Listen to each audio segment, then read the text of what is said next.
Namaste friends. Here we completed the first chapter, that is reproduction in lower and higher plants. Now today we are going to start the next topic, that is reproduction in the animal. Yes, earlier we discussed that we are going to start two chapters simultaneously. So here on the YouTube I am going to start the second chapter, reproduction in animals. Okay विद्यार्थी मित्रांनो, reproduction हा topic ज्यावेळेस आपण पहिल्यांदा start केला होता त्याच वेळेस रिप्रोडक्शन आणि रिप्रोडक्शनचे टाईप आपण स्टडी केले होते. So what is mean by reproduction? Production of new organism of its own kind is called as reproduction. And reproduction is useful for the survival of the organism, survival of the species. Correct? विचार करा, जर ऑर्गॅनिझममध्ये reproduction नसेल तर या ठिकाणी आपल्या अर्थवर कोणतीही species survive होऊ शकत नाही. So that is the important thing. Here reproduction is divided into the two type, asexual reproduction and sexual reproductions.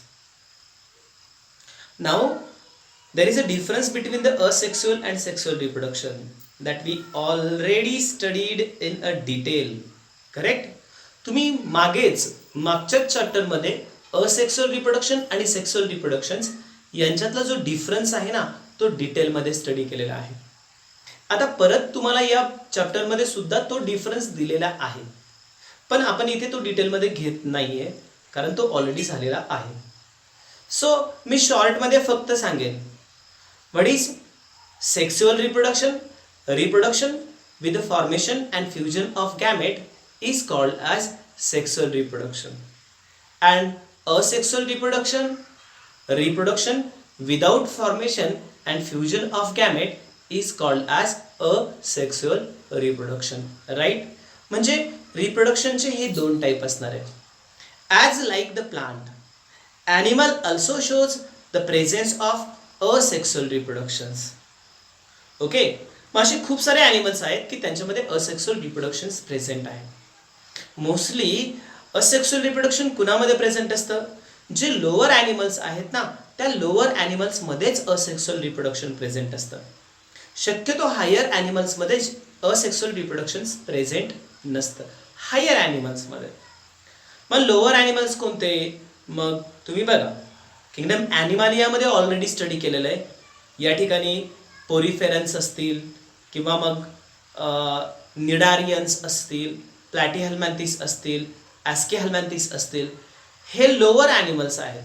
आणि या लोअर ॲनिमल्समध्ये असेक्सुअल रिप्रोडक्शन होण्याचे चान्सेस काय असतात? जास्त असतात. Okay, so here we are going to study about the asexual reproduction. आजचं lecture जे आहे मी ते छोटंसं घेतोय. ॲनिमल्समध्ये असेक्सुअल रिप्रोडक्शनचे कोणते कोणते मोड आहेत ना ते आपण फक्त काय करूयात? स्टडी करूयात. पहिल्यांदा मी तुमच्यासमोर एक चार्ट ड्रॉ करतो रिप्रोडक्शनच्या बाबतीत. तो एक समजण्यासाठी गरजेचा आहे, ब्लॅकबोर्डवर तो असणं गरजेचं आहे. So let us see. चॅप्टरचं नाव काय सांगितलं मी? Reproduction in animals.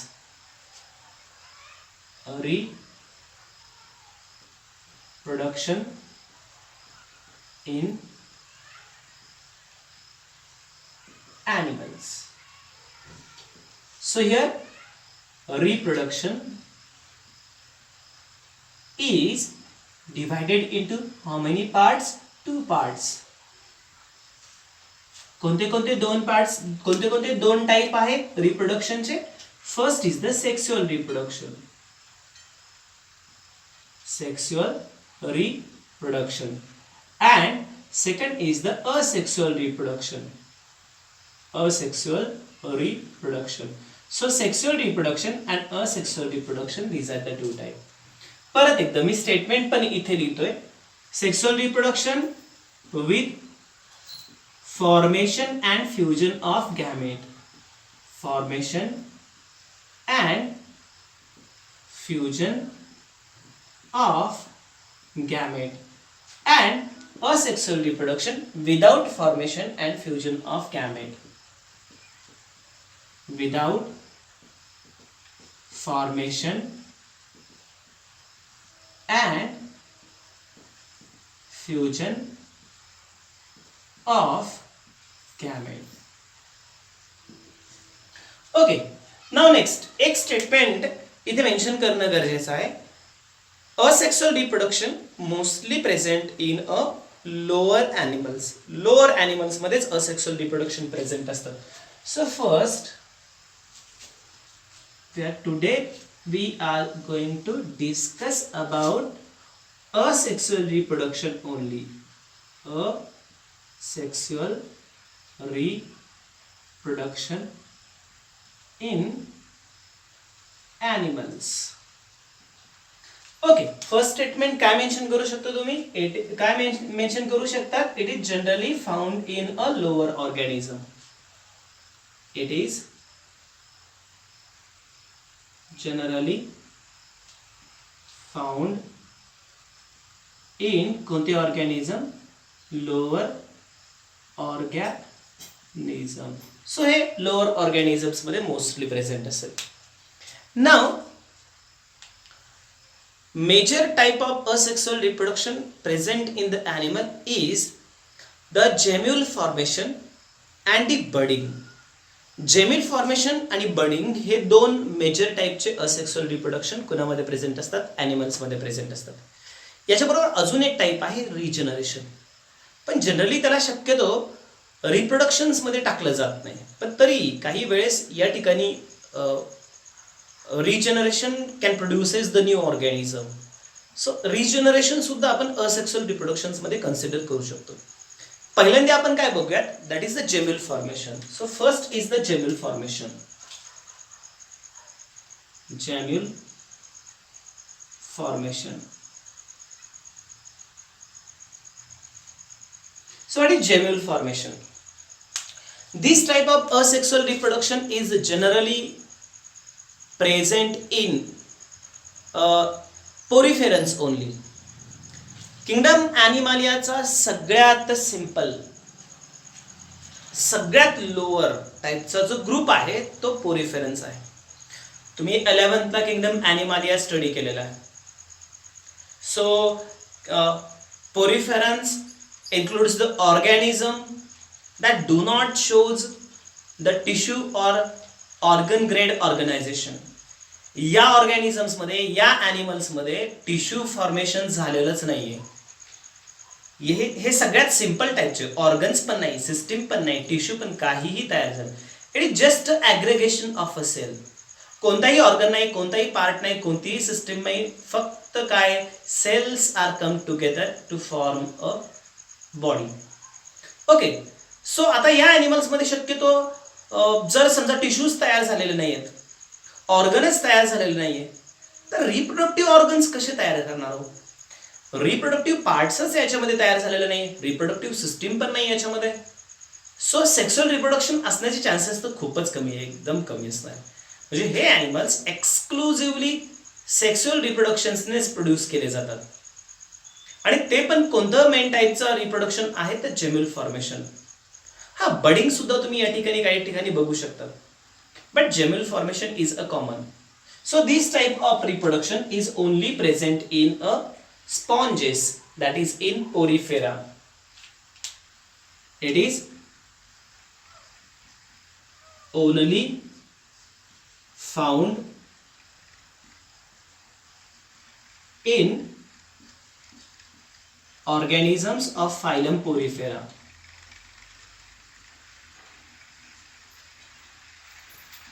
Of phylum Porifera, that is sponges. Okay, आता नॉर्मली जेम्युल फॉर्मेशन म्हणजे काय? हे जे ऑर्गॅनिझम्स आहे, एक साधं एक सिंपलचं एक्झाम्पल घेतो. हे जे स्पॉन्जेस आहेत ना, हे स्पॉन्जेस दोन टाईपचे असतात. काही फ्रेश वॉटर स्पॉन्जेस असतात आणि काही मराईन स्पॉन्जेस असतात. मग मी ना आता कशाच्या बाबतीत बोलतो? फ्रेश वॉटर स्पॉन्जेसच्या बाबतीत बोलतो. फ्रेश वॉटर स्पॉन्जेस तुम्हाला कुठे दिसतील? फ्रेश वॉटर स्पॉन्जेस तुम्हाला रिव्हरमध्ये दिसतील, काही पॉन्ड्स वगैरे असतील, तयार झालेले असतील पावसाच्या पाण्यामुळे त्याच्यामध्ये तुम्हाला फ्रेश वॉटर स्पॉन्जेस दिसतील. मग आता विचार करा, नदीचं पाणी असेल किंवा तळं वगैरे असेल, मोठं तळं असेल, या ठिकाणी एखादा मोठा तलाव असेल, त्या ठिकाणी हे स्पॉन्जेस त्या तळाशी ग्रो होतात, फ्रेश वॉटर स्पॉन्जेस. पण मग पावसाळा संपलाय, पाणी सपोज कमी होत जाणार, पुढे पुढे कुठेतरी मग पाणी इतकं कमी होणार की ते पूर्ण तळ्यातलं पाणी पूर्णपणे काय होणार आहे, तिथे नसणार आहे. उन्हाळ्यामध्ये काही काही ठिकाणी असं होतं की सगळ्या तळ्यातलं पाणी संपतं. पण मग तळ्यातलं पाणी संपल्यानंतर त्या ठिकाणी कुठेतरी पाऊस आल्यानंतर, पाऊस पडल्यानंतर, पाणी आल्यानंतर परत तिथे स्पॉन्जेस डेव्हलप होतात. असं कसं काय होतं? एखादा ॲनिमल जो एक्सक्लुझिव्हली वॉटरमध्ये सापडतो आणि तिथे वॉटर अवेलेबलच नाहीये, त्या तळ्यामध्ये आता पाणीच नाहीये, तरी तळं पूर्ण वाळल्यानंतर त्याच्यात पाणी जर आलं तर त्या नवीन आलेल्या पाण्यामध्ये परत ते स्पॉन्जेस कसे ग्रो होतात? How the sponges are planted in the new water? Actually it is due to the gemmule formation. हे फक्त कशामुळे होतं? जेम्युल फॉर्मेशनमुळे होतं. During the unfavourable conditions. कोणत्या conditions? Unfavourable conditions. During unfavourable conditions, archaeocyte cell of sponges get aggregate together. कोणत्या cells आहे? Archaeocyte cells. आर्किओसाइट cells ज्या आहेत त्या आर्किओसाइट सेल्स एकत्र येतात. They form the mass and this mass is covered by another covering form by amoebocyte cell. मग दुसऱ्या टाईपचे एक सेल आहे अमिबोसाइट सेल. या सेल्स काय करतात? They cover the archaeocyte cell and form the reproductive body that can remain of life, that can remain as it is during the unfavorable conditions. Unfavourable condition असेल तरी या ठिकाणी ते जेम्युल्स तसेच राहू शकतात. म्हणजे ते माती जी असेल, ओलसर माती असेल, त्या ओलसर मातीमध्ये तसेच ते जेम्युल्स राहतात. And when favourable conditions come, the gemmules grows into the new organism. मग त्या जेम्युल्स पासून नवीन ऑर्गॅनिझम्स तयार होतो. करेक्ट? सो विचार करा किती कॉम्प्लेक्स मेकॅनिझम आहे. म्हणजे जेव्हा तळ्यामध्ये पाणी नसेल, त्या तलावामध्ये पाणी नसेल, पाणी कमी होत असेल, त्यावेळेस स्पॉन्जेस काय करणार आहे? आर्किओसाइट सेल्सचा एक मास तयार करणार आहे आणि त्या आर्किओसाइट सेल्सच्या भोवती काय असणार आहे? अमिबिओसाइट सेलचं प्रोटेक्टिव्ह आवरण तयार होईल, एक प्रोटेक्टिव्ह शीट तयार होईल आणि मग ते जेम्युल्स पुढे अनफेवरेबल कंडिशन्समध्ये सर्व्हाइव्ह होणार आणि कुठेतरी फेवरेबल कंडिशन्समध्ये परत त्यापासून न्यू ऑर्गॅनिझम काय होईल? फॉर्म होईल. So that is the gemmule formation. त्याला तुम्ही जेम्युल फॉर्मेशन म्हणा. आपण एक काम करूयात, पॉईंट वाईज थोडंसं मेन्शन करूयात, त्याचबरोबर डायग्रॅमॅटिक रिप्रेझेंटेशन पण बघूयात. So gemmule formation here during कोणती कंडिशन सांगितली मी? Unfavourable condition. कोणत्या cell? Sponges forms mass of archaeocyte cells. archaeocytes म्हणा त्यांना. mass of archaeocytes. Cytes means cells. So archaeocytes काय होणार? mass form होणार, which is then covered by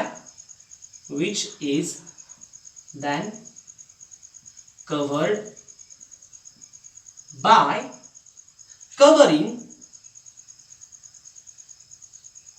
formed by किंवा developed by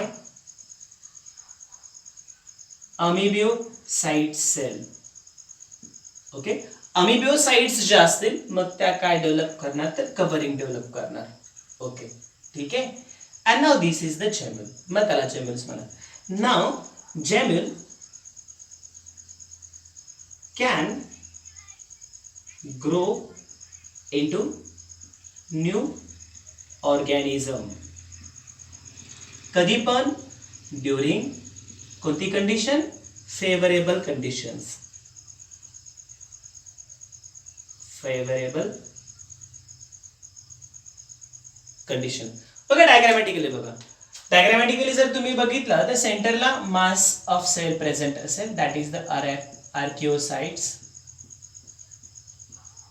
So suppose this is the archaeocyte mass of cell.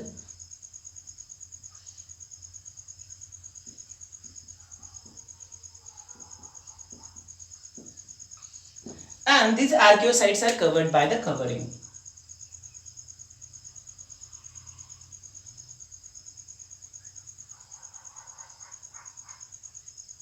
Okay. So this is the protective covering. This one is the opening for the growth. Now here is the outer covering. Outer covering.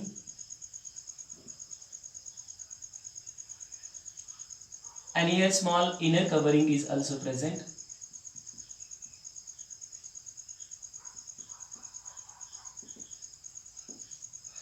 Okay, that is about the gemule. आता इथे बघा,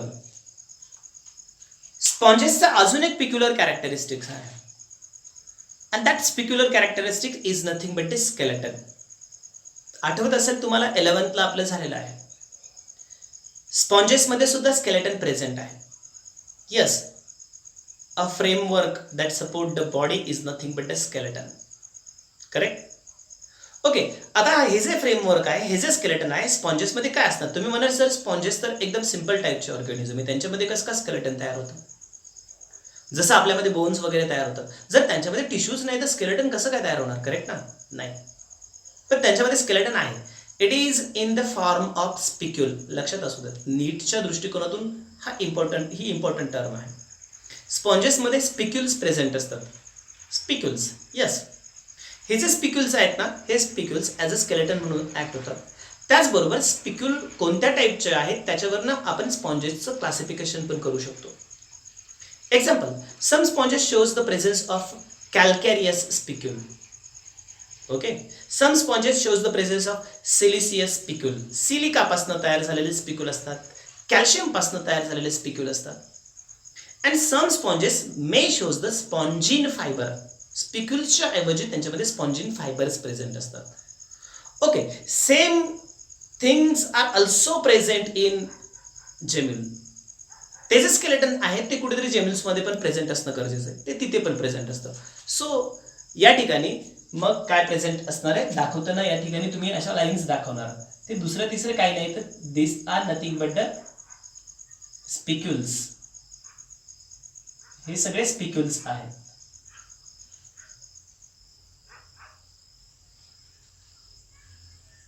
Okay, and there is also a classification of the spicule according to the structure नुसार सुद्धा classification आहे. If single axon is there then it is called as a monoaxon spicule. आता इथे जर तुम्ही बघितलं तर एकच ॲक्झॉन आहे, सो म्हणून या सगळ्या स्पिक्युलला मी काय म्हटलंय? मोनोॲक्झॉन स्पिक्युल असं म्हटलंय. मोनोॲक्झॉन मग कदाचित मीन्स टेट्रा ॲरो हेडेड स्पिक्युल्स पण असू शकतात, किंवा वेगवेगळ्या टाईपचे स्पिक्युल आहेत. ती एक वेगळी कन्सेप्ट आहे, ती जास्त डिटेलमध्ये आहे. लक्षात असू द्या, तुम्हाला या ठिकाणी जेम्युल्समध्ये कोणते स्पिक्युल्स दाखवलेले आहेत? मोनोॲक्झॉन स्पिक्युल. मोनोॲक्झॉन स्पिक्युल, मोनोॲक्झॉनिक म्हणा किंवा मोनोॲक्झॉन स्पिक्युल असं म्हटलं तरी चालेल. So that is about the gemmule formation. लक्षात असू दे, काय gemmule formation? Here it is only found in the poriferans. Second, during the unfavourable condition archaeocyte cells form a mass of cell, then it is covered by the covering formed by the amoebocyte cell. So this structure is nothing but the gemmule. So during favorable condition, gemmule grows into the new organism. Now next asexual reproduction is nothing but the budding. Second asexual reproduction तुम्हाला दिली, ती म्हणजे कोणती? Budding असणार आहे. So here budding is common in many lower organisms. For example in the poriferans, coelenterata आपण त्याला म्हटलेलं आहे. निडारिया, सिलेंट्रेटा हा जो ग्रुप आहे, या ग्रुपमध्ये तुम्हाला मॅक्झिमम टाईपचं रिप्रोडक्शन जे आहे असेक्सुअल रिप्रोडक्शन, ते बडिंग टाईपचं असेल. आता नेमकं काय होतं? Actually, this type of asexual reproduction we already studied in the 10th. 10वीला तुमच्या सिलेबसमध्ये बडिंग ही कन्सेप्ट केलेली आहे. मी आता ती जास्त डिटेलमध्ये घेत नाही. What is budding? Here animals like hydra develops small bud on its body.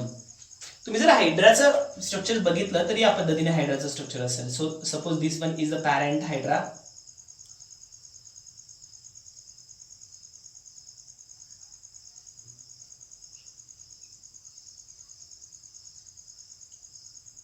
So हे जे स्ट्रक्चर आहे हे पॅरेंट हायड्राचं आहे.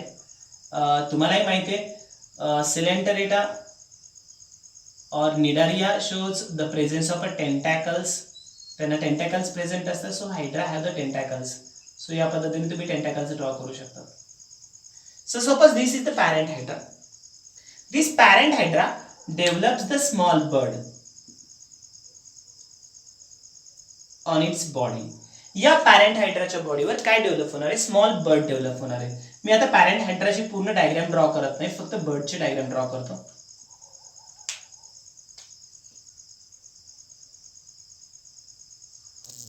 Here, this bird is then developed into the new hydra with the formation of tentacles and the body chambers.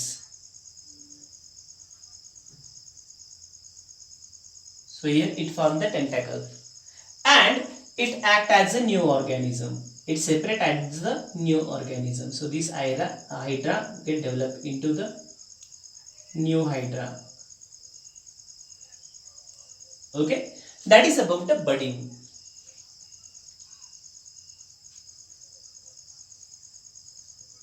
याची diagram best तुमच्या बुकमध्ये दिलेली आहे. मला फक्त इथे स्टेटमेंट कन्फर्म करणं गरजेचं होतं. What is budding? In animals like hydra a small bird develop on its body. त्याच्या बॉडीवर एक स्मॉल बर्ड डेव्हलप होणार. त्याच्या बेसल पार्टवर शक्यतो जो डेव्हलप होतो, अपर पार्टवर नाही, बेसल पार्टवर. Then this bud forms the tentacles and other part. So this bud get separate and live as a new hydra. That is nothing but the budding. त्याला आपण काय म्हणूयात? बडिंग असं म्हणूयात. So this is the second asexual reproduction. First asexual reproduction is gemmule formation. Second is budding. Now third, that is the regeneration. Yes, this type of reproduction we discuss in the 10th. Okay, already आपण 10th मध्ये ते study केलेलं आहे. काय आहे regeneration? आता वास्तविकता तसं जर बघितलं तर रिजनरेशन हे एक लिव्हिंग थिंगची कॅरेक्टरिस्टिक्स आहे. It is a characteristics of some living things. They form the damaged part of body. That is the regeneration. आपल्या बॉडीचा कोणताही डॅमेज पार्ट रिपेअर करणं, परत तयार करणं, त्याला रिजनरेशन म्हणायचं. एक सिंपलचं आपण एक्झाम्पल घेऊयात. आपले स्किन डॅमेज होते. स्किन डॅमेज झाल्यानंतर त्या स्किनच्या जागेवर परत नवीन स्किन तयार होते. Means it is a kind of regeneration. तुम्ही काही लोकांमध्ये बघितलं असेल लिव्हर डॅमेज होतं. येस, लिव्हर ज्यावेळेस डॅमेज होतं त्यावेळेस लिव्हर डॅमेज झाल्यानंतर ते परत रिकवर होतं. Liver can produces the hepatocyte cell and can recover itself. So it shows the regeneration. Liver परत तयार होतं म्हणजे रिजनरेशन या ठिकाणी लिव्हर या पार्टमध्ये पण प्रेझेंट आहे. There are many tissues in animals in our body that shows the regeneration. आता अजून काही एक्झाम्पल्स आपल्याला बघता येईल. तुम्ही वॉल लिझार्ड बघितलेलं असेल. येस, वॉल लिझार्ड बहुतेकांचा आवडता प्राणी असतो. भिंतीवरची पाल. ओके, हा जो ऑर्गॅनिझम आहे, हा ऑर्गॅनिझम ज्यावेळेस ड्रास्टिक कंडिशन असेल ना त्यावेळेस त्याची टेल कट करतो. करेक्ट. स्वतःची सुटका करून घेण्यासाठी तो त्याची शेपटी तोडतो. ओके, जेव्हा त्याची ती शेपटी तुटते त्यावेळेस तो ऑर्गॅनिझम जो आहे ना काही दिवसानंतर नवीन शेपटी डेव्हलप करतो, नवीन टेल डेव्हलप करणार आहे. So that is a kind of regeneration. What is regeneration? To develop damaged part of body is nothing but the regeneration. So त्याला रिजनरेशन असं म्हणूयात. अजून एक स्टारफिशच्या बाबतीत तुम्ही ऐकलेलं असेल. येस, इकायनोडर्मॅटा ग्रुपचा हा ऑर्गॅनिझम आहे स्टारफिश. अस्कॅरिस रुबेन्स हा यस, स्टारफिश म्हणूयात त्याला. बायनॉमियल नेम या ठिकाणी रुबेन्स आहे, स्पेसिस नेम. ओके, आता हा जो स्टारफिश आहे, या स्टारफिश मध्ये जर जो आर्म आहे त्याचा आर्म कट झाला, ठीक आहे, अनफेवरेबल कंडिशन्स मध्ये, ड्रास्टिक कंडिशन्स मध्ये जर त्या स्टारफिशचा आर्म कट होत असेल तर त्या ठिकाणी त्या स्टारफिशला नवीन आर्म तयार होतो. म्हणजे याला एक प्रकारचं तुम्ही काय म्हणू शकता, रिजनरेशन असंच म्हणू शकता. ओके, पण काही ॲनिमल्स असे आहेत की त्या ॲनिमल्स मध्ये होतं काय बघा नेमकं. In platyhelminthes such as a planaria, in planaria the body is get divisible into the two part. प्लॅनेरियाची जी बॉडी आहे 2 पार्ट मध्ये डिवाइड होते, and each part regenerates the other region that do not present. प्रत्येक part जो आहे ना तो अब्सेंट असणारा जो रिजन आहे तो काय करणार, डेव्हलप करणार, म्हणजेच काय करणार, रिजनरेट करणार. एक डायग्रामॅटिकली आपण फक्त बघूया. Suppose this is the parent planaria.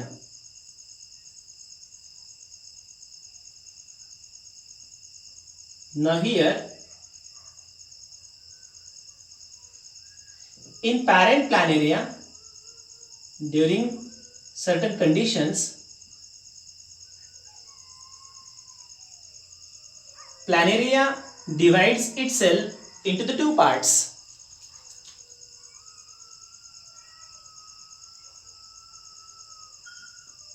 And now each part then regenerate the missing part. Suppose this one is the first part.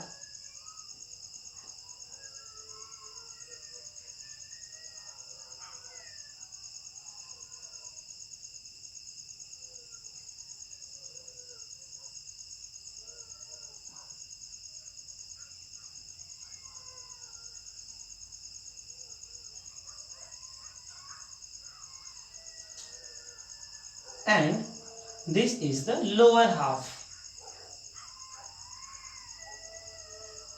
So आता इथे होणार काय, हा जो अपर हाफ आहे हा upper half missing part develop करणार. So each part then develop the missing part.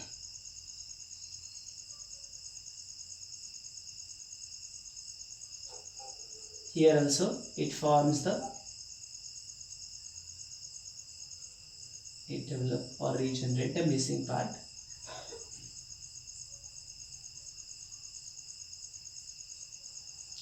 So that is about the regeneration. त्या पद्धतीने तुम्हाला मेन्शन करता येईल. ओके, काही confusion. So here in animals, lower animals, 3 type of asexual reproductions are present. First is the gemelle formation, second is the budding, and third is the regeneration. Okay, आता इथे काही confusion, म्हणजे आजच्या लेक्चरला आपण फक्त इतकंच स्टडी केलं आहे की ॲनिमल्स मध्ये असेक्सुअल रिप्रोडक्शन्स नेमके कोणते असतात. ओके, आता हे जे आहेत तुम्हाला आता होमवर्क या ठिकाणी काय आहे, जेम्युल फॉर्मेशनचं एक्सप्लेनेशन आणि डायग्राम मी प्रॉपरली तुमच्या समोर ड्रॉ केलेला आहे. आता तुम्हाला काय करायचं आहे, तुमच्या नोटबुकमध्ये जेम्युल फॉर्मेशनचे जे पॉइंट्स आहेत ते मेन्शन करायचेच आहेत. त्याचबरोबर बडिंग अँड रिजनरेशन यावर शॉर्ट नोट मेन्शन करायचे आहेत, शॉर्ट नोट लिहायचे आहेत. ठीक आहे. Now in the next lecture we are going to start the sexual reproduction. पुढच्या लेक्चरमध्ये आपण काय करूयात, सेक्सुअल रिप्रोडक्शन स्टार्ट करूयात. ओके, ठीक आहे. मी या ठिकाणी थांबतो. धन्यवाद.